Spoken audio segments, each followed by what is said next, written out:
चलें, अब नहीं, अभी डॉक्टर इजाज़त देगा तो जाना है।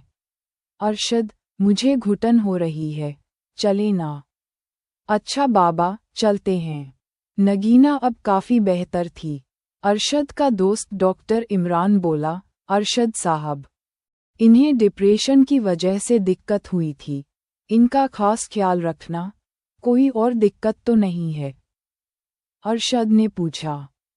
नहीं, सब ठीक है, बस ये दवाइयाँ ले लेना और हाँ, नगीना को बहुत कमज़ोरी हो गई है, इन्हें सही तरीके से पोषण देना। अरशद ने इमरान से इजाज़त ली और नगीना को घर ले आया। नगीना, आप घर जाकर आराम करें, आपको इसकी ज़रूरत है, मैं एक मीटिंग में जा रहा हूँ। नहीं, मैं ठीक हूँ। आज कौन सी मीटिंग है? एक बहुत बड़ा ऑर्डर पूरा करना है, चलें। मैं भी साथ चलती हूँ। नगीना अरशद से बात कर ही रही थी कि अचानक सामने से आने वाली एक गाड़ी ने तेज़ी से अरशद की गाड़ी को टक्कर मारने की कोशिश की। अरशद ने तुरंत स्टीयरिंग को काबू में लिया और किसी तरह गाड़ी संभाल ली। होश बहाल होने पर नगीना घबराकर बोली, अरशद, आज हमारे साथ क्या हो रहा है? आज आप किसी मीटिंग में नहीं जाएंगे? अरशद ने हामी भरी और ऑफिस की तरफ चल दिया। अरशद के घरवालों ने शादी की तारीख तय करने के लिए सबको घर बुलाया और शादी की तारीख पक्की कर दी। लेकिन अब अरशद नगीना से पहले की तरह बात नहीं करता था। नगीना ने ये बदलाव महसूस किया और शिकायत की, नगीना, अब आप और मैं एक होने जा रहे हैं, तो ज़्यादा बात नहीं करें तो बेहतर है। नगीना ने उसकी बात समझी और घर में शादी की तैयारियां शुरू हो गईं। साहब जी, यह मेरी बेटी है, महविश। आपको उस दिन बताया था ना इसके बारे में? हाँ हाँ, ठीक है। क्या करती हो? महविश के चेहरे को ध्यान से देखते हुए अरशद बोला, औरत में एक खासियत होती है कि वह मर्द की नज़र को तुरंत पहचान जाती है। जिंदगी में क्या करना चाहती हो? महविश ने भी अरशद की नज़रों को भांप लिया और अपना दुपट्टा संभालते हुए बोली, साहब, मैं आगे पढ़ना चाहती हूँ। Okay good. और ये लिबास कैसा पहना हुआ है? अरशद ने महविश के कपड़ों को घूरते हुए उसे आकर्षित करने की कोशिश की, लेकिन महविश ने एक बार भी उसकी तरफ नहीं देखा। अच्छा ठीक है, तुम्हारा काम ये रहेगा कि मेरी माँ का खास ख्याल रखना, उनकी दवाइयों और खाने पीने पर ध्यान देना, और हाँ, रात को भी अक्सर रुकना पड़ सकता है। जी साहब। बेहतर है, और आपको शिकायत का कोई मौका नहीं मिलेगा। ठीक है, जाओ। महविश जाने लगी तो अरशद ने फिर से उसे बुलाया। रुको ज़रा, उसने पैसे निकालते हुए कहा, ये लो, ढंग के कपड़े खरीद लेना। महविश ने पैसे पकड़े ही थे कि अरशद ने उसके हाथ को दबाना शुरू कर दिया। महविश ने झटके से हाथ छुड़ाया और बाहर चली गई। महविश अपने घर के हालात से परेशान थी।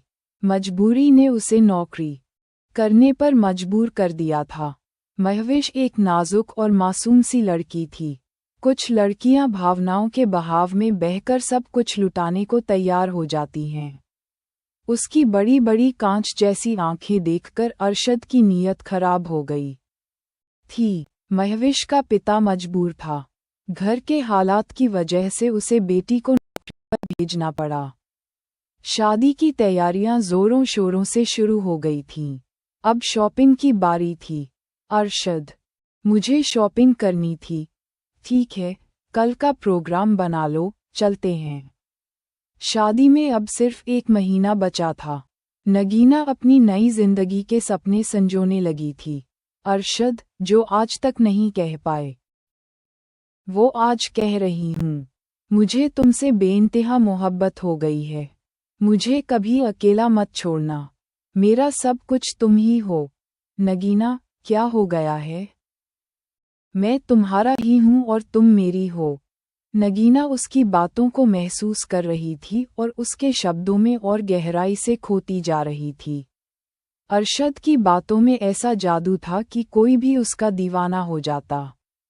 अरशद की माँ ने भी नगीना को पसंद की शॉपिंग करने के लिए बुला लिया और सब मिलकर बाजार गए। बहू, अपनी पसंद की शॉपिंग कर लो, बाद में मत कहना कि यह चीज़ नहीं ली। एक बार ही सब खरीद लो, बार बार मुझे नहीं आना। सास का ये नया रूप देखकर नगीना हैरान रह गई। शादी से पहले जो माँ उसे बेटी कहकर बुलाती थी, वह अब सास के असली रूप में थी। जी अम्मी, मैं पसंद कर लूंगी, आप बेफिक्र हो जाए। भैया, वो सामने पिंक वाला सूट दिखाए। अम्मी, यह अरशद को बहुत पसंद है। ये सुनकर जुबैदा को जलन होने लगी। नहीं, नहीं, यह मुझे पसंद नहीं। जुबैदा के मन में ये डर था कि अगर नगीना हर चीज़ अरशद की पसंद की पहनेगी तो वह उससे और दूर हो जाएगा। अच्छा, वह दूसरा वाला लाल जोड़ा दिखाए। अम्मी, ये कैसा है? हाँ, ठीक है, तुम्हें पसंद है तो ले लो। लेकिन जुबैदा हर बात में अपनी नापसंदगी जाहिर कर रही थी। उसे नगीना के अतीत के बारे में सब पता था और वह गरीबों से दूरी बनाए रखती थी, जैसे कि अरशद भी करता था। ठीक है भैया, ये पैक कर दीजिए। नगीना ने ढेर सारी शॉपिंग कर ली और बाहर निकल आए। अरशद बाहर खड़ा अपनी माँ का इंतज़ार कर रहा था। अम्मी जान, हो गई शॉपिंग? हाँ, हो गई। इससे पहले कि नगीना कुछ और कहती, जुबैदा ने बात को आगे बढ़ने ही नहीं दिया। चलो बेटा, मेरी तबीयत खराब हो रही है। जी अम्मी जान, चलें। जैसे जैसे शादी के दिन करीब आ रहे थे, नगीना के माता पिता की चिंता भी बढ़ती जा रही थी। उनकी बेटी अब पराई होने वाली थी। एक ही शहर में रहते हुए भी ससुराल और मायके की जिंदगी में बहुत फर्क होता है। लेकिन एक बात की खुशी थी कि नगीना का फर्ज पूरा होने जा रहा था। ऑफिस में नगीना कभी किसी से ऊंची आवाज में बात नहीं करती थी। यहाँ तक कि टी बॉय से भी बेहद अदब से पेश आती थी। इसके उलट अरशद बहुत गुस्सैल इंसान था। इस्मत, एक चाय लेकर आओ। सर बहुत दुख रहा है। लाया मैम। इस्मत बाहर गया और फौरन से पहले नगीना के टेबल पे चाय रखते हुए चाय की ट्रे न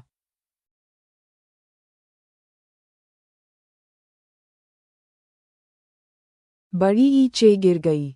अंधे हो क्या? देखकर काम नहीं कर सकते? गंद कर दिया है, साफ करो। अरशद, जो अभी नगीना के ऑफिस में आया था, ये सब देखकर बोला, क्या हो गया है आपको? चाय ही गिरी है ना? आसमान सर पर क्यों उठा लिया है? नगीना ने अरशद से कहा। नगीना, तुम हर शख्स को लिमिट में रखा करो, ये लोग अपनी औकात भूल जाते हैं। अरशद, ऐसा नहीं कहते, अभी वो साफ कर देगा। अच्छा ठीक है। वो कल वाली डील पक्की हुई थी, वो फाइल तैयार करके भेजो, आज वो लोग एग्रीमेंट पर साइन करने आ रहे हैं। ऐसा करो, तुम ड्रेस बदल लो और दुपट्टा मत ओढ़ना। वो लोग शायद इस चीज़ को नोट करें। अरशद की बातों से ऐसा लग रहा था कि वो अपनी होने वाली बीवी को मोहरा बनाकर प्रोजेक्ट लेना चाहता था। मगर अरशद, मैं आज तक ऑफिस में बिना नकाब के नहीं आए। और आप बिना दुपट्टे के मुझे उनके सामने बैठाएंगे? नगीना जान, आपको पता है, ऐसा प्रोजेक्ट कभी कभी हाथ लगता है और मैं उसे गंवाना नहीं चाहता। इस प्यार भरे अंदाज में अरशद का बोलना नगीना को अच्छा लगा और वो हामी भरते हुए अपनी कुर्सी से उठी और कपड़े बदलने की तैयारी करने लगी। Hash hash hash, welcome sir, आइए। अरशद जोश में आने वाले मेहमानों का स्वागत करने लगा और अपने ऑफिस में ले आया। नगीना की तरफ इशारा करते हुए उसका परिचय करवाने लगा। यह मेरी असिस्टेंट है, नगीना। मेरा राइट हैंड। नगीना नजरें झुकाए सब सुन रही थी। उसके खुले बाल और गले में पड़ा दुपट्टा इस बात की गवाही दे रहे थे कि प्रोजेक्ट में आए मेहमान हवस के शिकार थे। जिस अंदाज में वो उसे देख रहे थे, जैसे शिकारी कुत्ते अपना शिकार देखते हैं और मौका मिलते ही झपट लेते हैं। नगीना ने जरा सी निगाह उठाई और अरशद का इशारा देखा। वो इशारा नगीना समझ चुकी थी। नगीना अब प्रोजेक्ट के हवाले से दूसरी पार्टी को खड़ी होकर सप्लाई और अहम मुद्दों पर बात करना चाहती थी।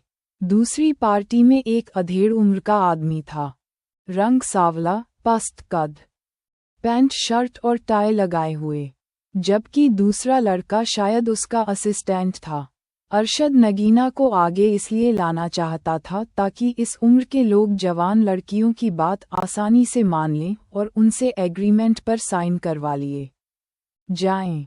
तो सर, हमारा काम यहाँ तक है कि आपको माल की पैकिंग करवाकर डिलीवर कर दिया जाएगा और बाकी ज़रूरी बातें जो अरशद ने मुझे बताई थीं, वो सब बातें मैं आपको बता देती हूँ। बशीर उसकी बात कम और उसके जिस्म को ज़्यादा देख रहा था। ठीक है, हमें एग्रीमेंट दें, मैं दस्तखत कर देता हूँ। इस पर अरशद मुस्कुराया और नगीना को एग्रीमेंट पकड़ाते हुए उसे आगे बढ़ने का इशारा किया। नगीना टेबल पर खड़ी पेन हाथ में थमाते हुए बोली, सर, ये लीजिए, इधर साइन कर दीजिए। शैतानी मुस्कराहट के साथ उस पस्त कद आदमी ने साइन करने के लिए पेन पकड़ा और नगीना के हाथ को छूने की कोशिश करने लगा। नगीना झट से थोड़ा साइड हो गई। अरशद ने कोई बात नोट नहीं की, क्योंकि उसे प्रोजेक्ट मिलने की खुशी थी। आज मैं बहुत खुश हूँ कि नया काम मिल गया है। अरशद, आपने उसकी नज़रों को देखा? कितनी खतरनाक नज़रें थीं। नगीना, ये छोटी मोटी बातों को नज़रअंदाज करोगी तो आगे बढ़ सकोगी। नगीना ने हामी में सर हिलाया और कैफ़े में जाकर कॉफ़ी पी। अच्छा, कल ज़रा मैं शहर से बाहर जा रहा हूँ, पीछे ध्यान रखना। ठीक है अरशद, मैं देख लूँगी। अच्छा, तुम्हें कुछ चाहिए तो बता दो, मैं ले आऊँगा। अरशद नगीना को देखते हुए सवाल कर रहा था। मेरी तरफ देखो, क्या बात है, आज बुझी बुझी सी लग रही हो। कुछ नहीं, बस वैसे ही। नहीं, तुम बताओ, क्या हुआ? वो, अरशद, उसने मेरे हाथ को छूने की कोशिश की थी। मैं आइंदा उनके सामने नहीं जाऊंगी। नगीना, मैंने तुमसे कहा ना, छोटी मोटी बातों को दिल पे मत लिया करो। अच्छा, ठीक है।